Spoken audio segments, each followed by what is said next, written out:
தாய் மாமன் சொந்தம் ஒண்ணு தாரம் ஒண்ணு கட்டி வந்தேன், காசு பணம் சொந்தம் ஒண்ணு சொல்லி புட்டான கிளியே.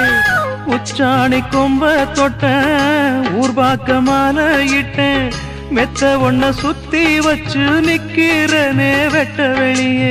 மணமாலை கோலம் அது கனவான காலம், அலங்கார தீபம் அது அலைபாயும் நேரம். தாளம் ஒண்ணு பாட்டு ஒண்ணு ரெண்டு பட்டு நிக்குதம்மா, தாகத்துக்கு நான் குடிச்ச தண்ணி தானே விக்குதம்மா. நாலு வார்த்தை பேசலையே நான் பிடிச்ச பச்சை கிளி, தேடி போன பார்க்கலையே மாலையிட்ட மச்சு கிளி.